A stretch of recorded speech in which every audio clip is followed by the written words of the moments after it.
Ela que vai atrás de tentar resolver isso. Mas chega de você tentar ser uma mercadoria para o outro. Então, esse processo, gente, de esse autoconhecimento é muito importante, mas primeiro processo que tem que acontecer com você é o processo da sua relação com você mesma.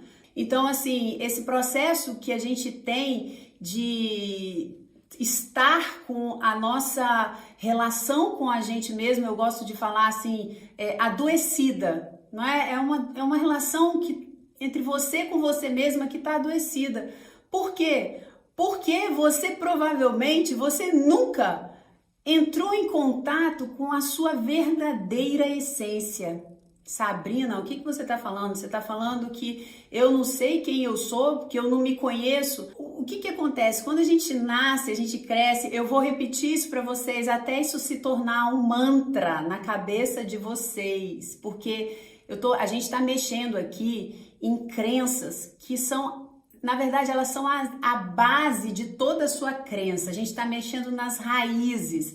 Então, assim, às vezes é importante você ouvir 1, 2, 3, 4, 5 vezes.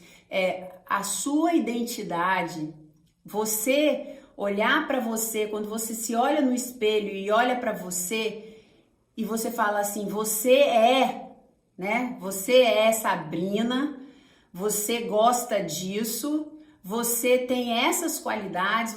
A maioria dessas crenças, elas foram criadas quando você era criança. Então, se você olha pro espelho, Sabrina, você é uma chata, as pessoas não gostam de você. Com certeza, você ouviu isso quando você era criança e você carrega isso com você. E você faz o quê? Por mais que você seja a pessoa mais gente boa do mundo, você vai achar que todo mundo te acha chata, insuportável, que te acha uma pessoa detestável. Por quê? Porque você ouviu isso e isso ficou embutido na sua mente, na sua cabeça, que você é uma menina chata. Então você vai achar sempre que o outro te acha chata. Você vai achar, às vezes vão olhar para você e vão estar te achando bonita. E vão olhar para você e vão falar assim, nossa, que pessoa bacana. E você vai olhar assim, nossa, ela me olhou e eu acho que ela me acha chata. Por quê? Porque a gente vai vendo no outro aquilo que a gente tem no mundo da gente. Porque se você não sabe quem você é realmente, se você pega essas identidades que colocaram sobre você, o que acontece? Você meio que vai perdendo um pouco as rédeas da sua vida, porque por você tentar provar algo para alguém, por você tentar ser o que o outro é, né? Vamos supor, os padrões que a gente coloca aí como referência, por você não conseguir dizer não para o outro, por você estar sempre ali tentando, né, achar o seu valor através do que o outro te valida. Então você quer se achar bonita, mas para você se achar bonita, o seu marido tem que elogiar você. Para você se achar bonita, a sua amiga tem que falar que você tá bonita. Para você se achar bonita, você tem que sair na rua e os homens têm que olhar para você.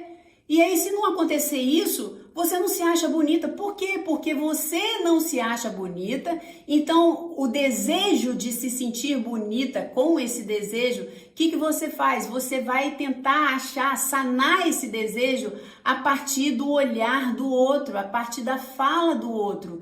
Então, não adianta, você fica o quê, gente? Quando a gente está assim, nós ficamos vulneráveis. Vulneráveis a se o marido vai te achar bonita, a se a amiga vai te achar bonita, e aí é a hora que a crítica do outro te afeta. Porque você está buscando algo no outro e o outro nem sempre tem para te dar. Então, esse processo de se autovalorizar, né, que é o que eu quero trazer para vocês hoje, esse reconhecer o próprio valor que é destruído na gente quando a gente passa por esse processo de infância, que nós somos muitas vezes comparados, né? A gente é comparada com a filha do vizinho, Porque se você não tem o resultado que a sua mãe quer, que o seu pai quer, que a sua professora quer, se você não apresenta o resultado, qual o resultado, Sabrina? Tirar as notas boas na sala de aula, ser a menininha comportada dentro da sala de aula. Se você não brinca de boneca, né, como todas as menininhas tinham que brincar, se você de repente gosta de jogar bola com os meninos, e aí o que acontece? Você não é aquilo que a sua mãe quer que você seja, que seu pai, que a família, que a sociedade. Você faz o quê? Você fala, eles começam a trazer para você que você não é amado. Não é que eles falam exatamente assim. A criança entende que se eu não consigo atender os desejos da minha mãe, que ela me cobra ali, minha mãe me cobra que eu vá e cuide da casa e arrume meu quarto e tenha meu guarda-roupa arrumado. Uma criança, gente. Aí a mãe começa a fazer sua porca, sua relaxada, você não faz nada direito. A criança, a mensagem que é passada para ela, eu não sou amada. Então ela não consegue olhar que ela é muito mais do que um guarda-roupa organizado. Ela é muito mais do que uma nota alta na escola. Ela é muito mais do que uma menina comportada na sala de aula. Ela é muito mais do que a menina que consegue agradar o vovô e a vovó. Então ela começa a fazer o quê? O valor dela, quando ela olha para ela, o valor dela está atrelado completamente ao resultado que ela tem, ao resultado que esperam dela. Então por isso que você vem trazendo isso com você da infância, se torna um padrão, uma forma de você pensar. A sua máquina chamada cérebro, através das suas estruturas lá atrás, ela vai o quê? Ela vai funcionando dessa forma. Você acha valor através do elogio do outro. Você acha valor quando o outro concorda, né? Quando você faz aquilo que o outro espera de você. E aí você não consegue se sentir amada simplesmente por ser você. Você não consegue porque você não se ama, porque você não consegue entender que o seu valor não está no que você faz, mas o seu valor está completamente em simplesmente ser você, com as suas qualidades e com seus defeitos, que você é assim, e que você é assim, e que você não é uma mercadoria para ter valor. Você é um ser humano e esse ser humano vem carregado com defeitos e qualidades, acertos e erros, lado bom, lado ruim, e que você vai ter que aceitar isso. E se a pessoa que está do seu lado não aceita, o problema é dela. Ela que vai atrás de tentar resolver isso. Mas chega de você tentar ser uma mercadoria para o outro. Porque é isso que acontece quando a gente está nesse processo de buscar o valor no outro, você mostrar resultados para você ser amada. Você não é um ser humano, você é uma mercadoria. Você é algo que sabe que se você tiver de acordo com o que eu quero, eu vou te usar, senão eu vou jogar fora. Se essa roupa tiver de acordo com o meu gosto, eu vou usar, senão eu vou jogar fora. Isso é uma mercadoria, isso é que muitas vezes as mulheres acabam se colocando nesse lugar de mercadoria, onde elas buscam agradar o tempo inteiro, porque se você fizer isso, você acha que o outro vai te jogar fora. Eu tenho lembranças assim que demorou muito para eu mudar essas lembranças, para eu não olhar para trás e sentir dor quando eu lembrava delas. Porque eu sentia muita dor, principalmente a dor era muito grande no momento da escola. Para mim, o meu grande trauma, assim, tive vários outros problemas, mas a raiz de todo o problema que veio, né, trazendo problema de autoconfiança, problema assim de não se sentir valorizada, tudo foi muito dentro da sala de aula. O início de tudo foi muito ali. Então, eu lembro muito do sofrimento que eu sentia dentro da sala de aula por não conseguir acompanhar a turma. E o quanto que eu consigo sentir, eu sentia a dor daquela criança naquela época. Eu sentia o desamparo, o desespero de olhar e falar assim, eu não consigo acompanhar, então eu tô fora. Eu não consigo ir junto com a turma, então eu tô fora. Por quê? Porque naquela época não se falava de déficit de atenção, gente. Não se falava, não se nem imaginava o que era isso. Então, a minha inteligência, porque todos nós temos uma inteligência que às vezes privilegia alguma outra área que não é aquela inteligência que a sala de aula, a escola privilegia, que é uma inteligência mais lógica, uma inteligência lá, se você é muito bom em química, português e matemática, você é o aluno queridinho, você é o aluno queridinho da diretora, você é o aluno queridinho da professora, você é a estrela da escola. Mas aí é a hora que a gente vê, né, os grandes atletas, né, os grandes atletas, homens aí que são geniais, você vai ver, provavelmente não tinha a inteligência que a escola privilegia. Os grandes músicos, os grandes artistas, provavelmente não tinham a inteligência que a escola privilegia. Até mesmo os grandes cientistas, por quê? Porque aquele ensino da escola é maçante. É maçante. Então, por exemplo, a minha cabeça, ela cria o tempo inteiro. E eu sou extremamente curiosa. Mas a escola, com aquele beabá maçante, eu não conseguia prestar atenção naquilo. Então, eu não conseguia aprender. E aí, o que acontecia? Sabrina era burra, Sabrina era lenta, Sabrina era preguiçosa. E aí, o que você sentia? Eu lembro da dor.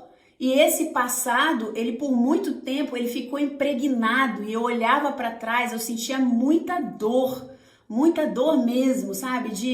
De olhar aquela criança, o desespero daquela criança e assim, por muitas vezes, sentir muita raiva de ter passado por tudo aquilo, muita raiva. Quantas vezes assim eu sentia raiva de mim mesma por ter esse tipo de... Porque pior ainda, que eu nem entendia o que eu era, porque você não consegue se adequar, você não consegue se ver, né, nas outras amiguinhas que eram lá do jeito que tinha que ser. Então eu falava, que ser humano é esse, né? Eu já mais adulta, adolescente, falava, que ser humano é esse? Quem eu sou? Que desgrama é essa que eu sou? Por quê? Porque tem um modelo que você tem que se adequar. Então, se você não se adequa àquele um modelo da sociedade, você tá fora. Você tá na margem. Por isso que eu falo, né, no Segredos da Mulher Bem-Sucedida, que o quê? Você tratando esse problema,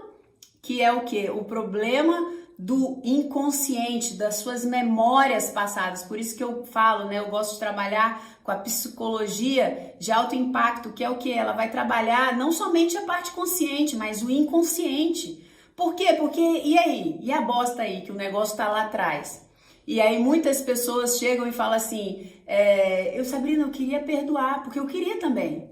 Eu queria esquecer aquelas memórias daquela criança, porque quando eu lembrava daquela criança, meu coração apertava da dor dela ali e eu não sabia o que fazer. E aí, o que vinha? Aquela dor vinha comigo. Então, quando você faz, que é um trabalho, é uma técnica que eu uso, que é o processamento de memória, é o que? Você vai lá atrás, lá no inconsciente e pega e dissolve aquela memória, porque foi uma memória, uma foto que ficou lá impressa por causa da emoção que você sentiu. E hoje você pode chegar e ir lá atrás e dissolver isso, dissolver essa emoção que ficou presa, dissolver, sabe, aquela dor que tá lá presa. Você só tira aquilo ali e alivia. Gente, é impressionante. Por quê? Porque não adianta eu ficar aqui com vocês e se eu não for lá com você no passado e dissolver aquelas memórias que estão ali te agarrando, aquelas memórias daquela menina que tá ali sofrendo, que tá ali, sabe, acuada, às vezes num corredor escuro, porque tá ouvindo pai e mãe brigar, pai e mãe xingar, pai e mãe discutir, pai e mãe, sabe, se atracar e aquela criança tá ali. Sabe, a criança, ela não sabe, papai e mamãe estão discutindo, mas são adultos, deixa pra ela, não.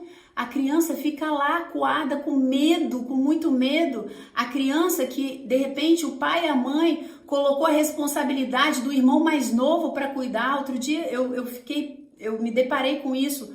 Uma pessoa que tinha a responsabilidade de cuidar do irmão mais novo. E aí, qualquer coisa que esse irmão mais novo fazia de errado, a culpa era dela.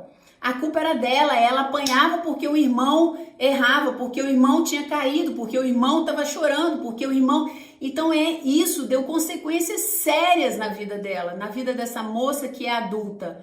Ela começou o quê? Tudo que dava errado na relação dela, sabe? Às vezes o cara lá era um traste, mas ela sempre atribuía a ela o problema. Ela achava que o problema era ela naquela relação, que ela tinha feito errado. O que eu tenho que melhorar? O que eu tenho que fazer? Ela achava que ela tinha que cuidar do cara. Não tem que cuidar. Tem pessoas que você dá para você ter uma relação. Mas aquela síndrome de cuidar do outro, de ser mãe do outro, isso não é algo saudável. E com certeza isso tá preso com você lá atrás. Lá atrás, onde botaram uma criança para ser mãe de um irmão que não era seu filho, que você era seu irmão. E aí a criança volta, faz o quê? Ela começa a crescer achando que ela tem que dar conta dos outros. Achando que aquela pessoa que ela tem lá com ela tem que dar conta, ela tem que consertar, ela tem que acertar, ou ela mudar. A pessoa não muda não, é ela que tem que mudar. O cara lá é um traste, o outro é um traste, o amigo é um traste, mas ela, o que eu tô fazendo de errado? O que eu tô fazendo de errado? Porque o casamento terminou porque eu fiz algo de errado. O filho fez um negócio errado, ela se culpa. Ah, foi uma criança, ou então um menino, tá, sei lá, tá na fase lá das coisas erradas e tudo é culpa dela. E essa pessoa não vive. Essa pessoa, ela vive para se culpar, ela vive para achar erro nela. Então, gente, por isso que eu falo, é um processo muitas vezes de simplesmente desatar alguns nós e você se libertar para você simplesmente ser você, sem mudar nada, A beleza tá nisso aí, porque simplesmente você vai ser você. Simplesmente a gente vai curar algumas feridas que ficaram lá atrás. Então, assim, e a gente vai se culpando. A gente vai se culpando pelo nosso fracasso, a gente vai se culpando pelo fracasso do outro, a gente vai se culpando pelo fracasso do casamento, a gente vai se culpando pelo fracasso do filho, a gente vai se culpando porque a mãe, sabe, a mãe caiu e que machucou lá, a culpa é sua, a culpa nem é sua, mas a culpa é sua, a culpa do mundo é sua, e isso traz problemas seríssimos na sua saúde, seríssimos na sua saúde. Por quê? Porque todas essas emoções descompensadas que você tem vão ser descarregadas aonde? No seu corpo físico. No seu corpo físico. Primeiro sintoma que você já tem cansaço. Um cansaço, uma falta de energia, uma falta de ânimo. Quem aguenta? Quem aguenta? Quem pode ter ânimo carregando o mundo nas costas? Quem pode ter ânimo tentando ser perfeita? Quem pode ter ânimo tentando dar conta dos outros? Quem pode ter ânimo, gente? Quem pode? Aí você se culpa, porque você não consegue ir para uma academia, você não consegue, sabe, fazer uma ginástica, você não consegue porque você não aguenta, você tá cansada. Você tá cansada, você tá realmente cansada. E eu entendo isso, eu lembro que nesse ápice de tudo isso aí que eu vivi, eu lembro que eu olhava assim, eu acordava de manhã e eu pensava assim, não é um cansaço, é uma falta de energia. Você não tem energia, parece que assim, levantar um braço é pesado para você. Só de você pensar em sair de casa, eu pensava, né? Eu olhava assim, saía de casa, pensar em atravessar a rua para ir no carro do coco do outro lado da rua, parecia que era algo muito cansativo, dolorido, difícil. Então, assim, só que as pessoas que não viveram isso, não vivem isso, elas não entendem. As pessoas não conseguiam me entender. E aí você se sente mais culpada.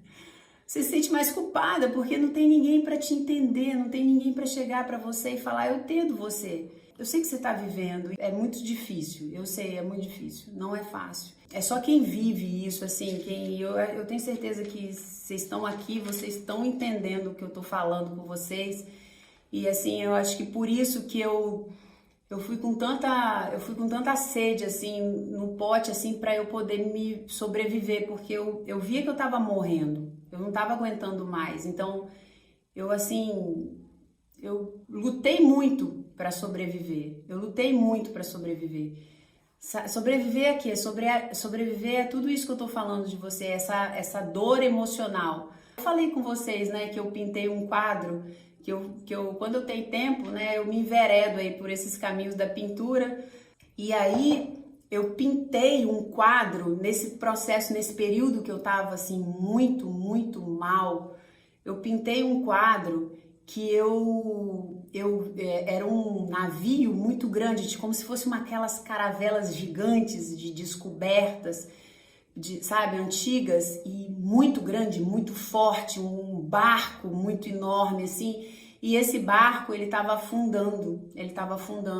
E embaixo do barco passava um barquinho a remo, pequeno, e tinha uma pessoa nesse barquinho.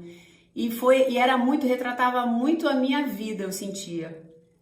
Que era o quê? Quem olhava de fora achava assim, nossa, Sabrina tem a vida que todo mundo queria. Sabrina, né, tá lá marido, tem os filhos, é uma mulher bonita, ela tem isso, ela tem aquilo, ela viaja, ela faz essas coisas. Na época eu tinha loja, cheguei a ter 3 lojas, mas era tudo assim, sem muita disposição, era tudo muito difícil comigo mesma. E eu olhava aquilo, eu falava assim, como se fosse assim, um navio desse tamanho, um barco desse tamanho, essa estrutura toda, mas ele tá afundando. E a coisa que eu mais queria era um barquinho a remo, que realmente fizesse com que eu sobrevivesse. E aí eu pintei esse quadro, tem até na minha sala, assim, para eu lembrar que às vezes coisas simples vão salvar a gente. Eu tinha um barco enorme, uma casa, né, enorme, uma coisa que parecia uma estrutura gigante, mas aquilo não estava me salvando. E de repente um barquinho a remo me salvou, era o suficiente para me salvar. Hoje eu consigo entender, porque a minha identidade é aquilo que me dá a força do meu ser.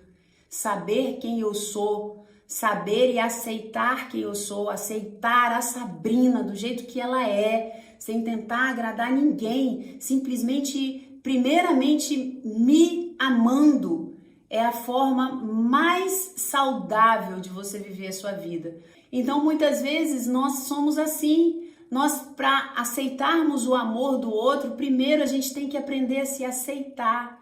Porque, às vezes, você está cercada de amor. Você tem amor por todos os lados, mas por você não se amar, por você não se aceitar, você não consegue receber esse amor. Não é à toa que tantas pessoas se suicidam. Por que elas se suicidam? Porque elas não se sentem amadas.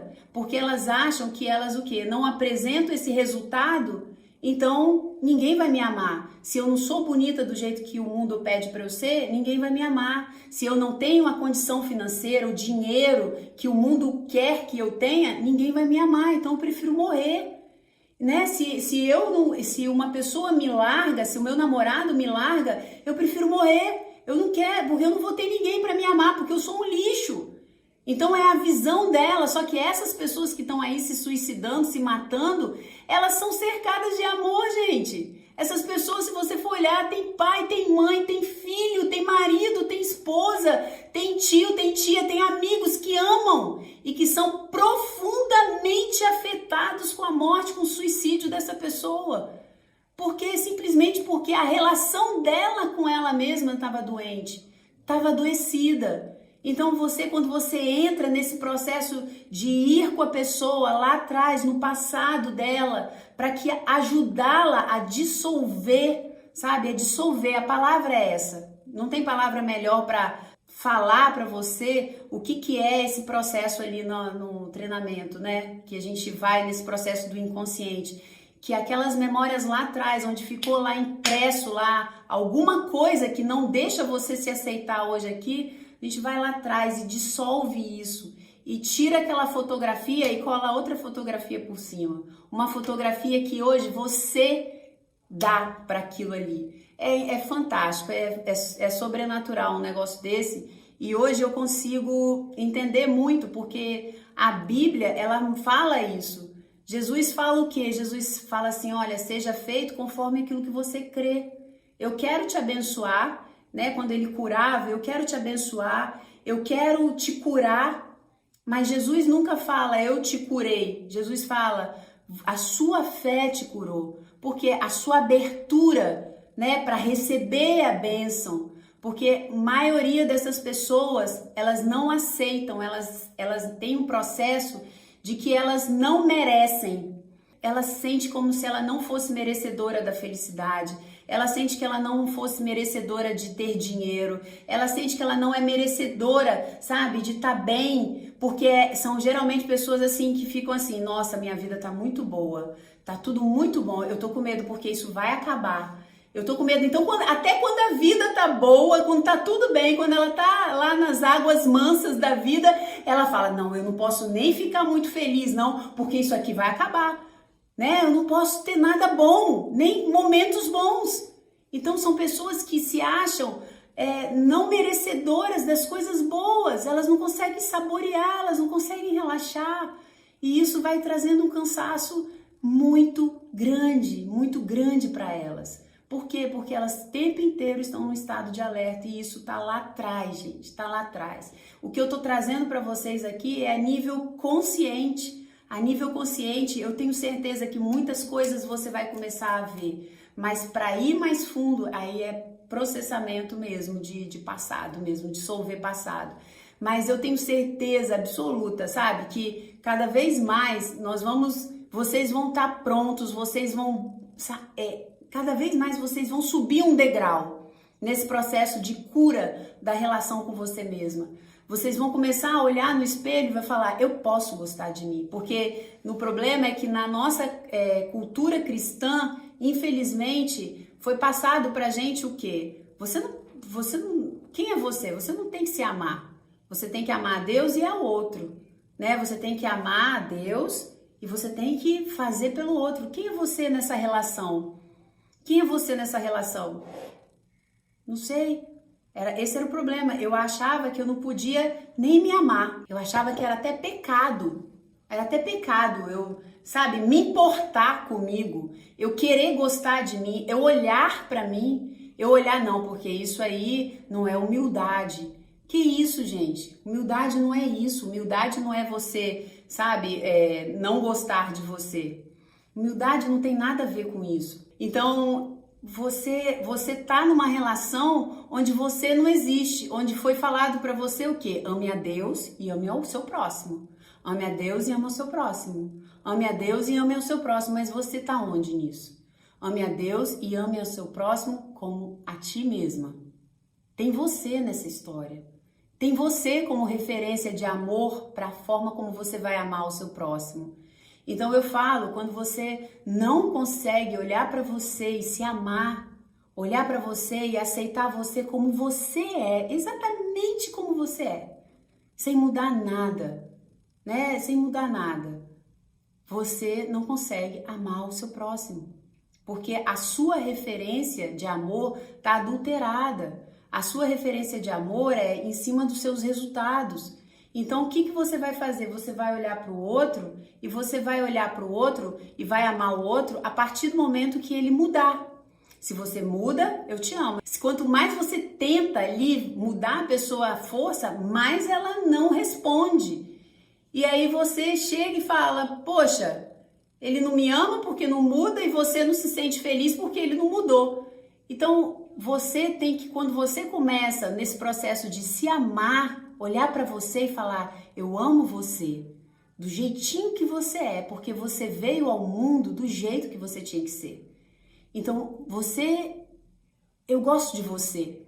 Quando você não consegue olhar para trás e olhar seu passado e falar, meu passado me doía muito, lembrar do meu passado, me doía muito, muito, muito, por causa de várias coisas. E aí eu chegava e falava assim, até o momento que eu olhei para trás e consegui falar assim, Deus, obrigada por cada dor, mas isso assim, de uma forma que não era da boca para fora, é uma forma que você realmente entende, porque a gente às vezes tenta perdoar num processo de boca para fora, né? Ah, eu perdoei, perdoa, mas quando você lembra dói. Isso não tem perdão. Você quer perdoar, é diferente, porque tem aquelas pessoas que não querem perdoar. Mas você quer perdoar, mas você não consegue, porque a dor, você perdoa como adulto. Tá? O processo é esse aí. Você perdoa como adulto. Você fala, eu quero perdoar, eu perdoei meu pai, eu perdoei minha mãe, eu sei que eles erraram, eu sei que eles erraram. Mas quando você lembra do acontecimento lá atrás, dói. Por quê? Porque tá a danada da memória lá atrás. Tá a criança danada da criança agarrada lá atrás, a memória da criança agarrada lá atrás. E aí é peso, é nó que você vai carregando com você.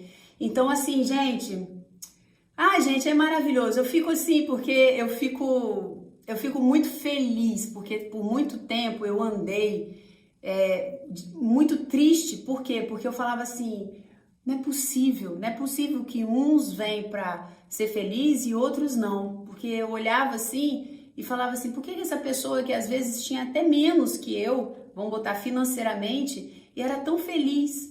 E às vezes a pessoa tinha até igual a mim e era tão feliz e eu não conseguia ser. Eu não conseguia ser. E aquilo me deixava desolada. Porque o que eu podia fazer, eu fazia para poder tentar tirar esse peso que eu carregava dentro de mim. E aí foi a hora que eu me deparei com todo esse processo que, sabe, foi 3, 4 anos estudando Bíblia dentro de seminário, assim. Eu saía de casa, eu ia sábado para dentro de uma faculdade aqui, a UFES, eu estudava o dia inteiro, o sábado inteiro, eu chegava, aí fui para outro seminário, eu estudava 2, 3 anos, todos os dias, de manhã, eu tinha que ler um livro por semana. Por quê? Porque eu estava buscando uma resposta. Eu buscava uma resposta. E aí depois eu fui pegando a Bíblia com a psicologia e as coisas foram fazendo sentido. E muita coisa eu fui trazendo. Eu falava assim, gente, mas a Bíblia fala isso. Meu Deus! E aí eu começava a usar isso em mim mesma. Então, hoje eu tô muito feliz por saber que existem formas e formas muito rápidas da gente resolver, da gente desatar os nós e viver a vida que a gente tem que viver, uma vida realmente abundante, uma vida realmente que vale a pena ser vivida. Tudo isso que eu falei pra vocês, não vale a pena a gente carregar peso desnecessário. A gente veio pra cá pra ter uma vida que vale a pena ser vivida. E às vezes você tá com tudo na mão, é só dar umas limpadinhas aqui, limpadinha ali, limpadinha nessas memórias do passado que você vai, decolar. Gente, amo vocês muito, muito, cada dia mais.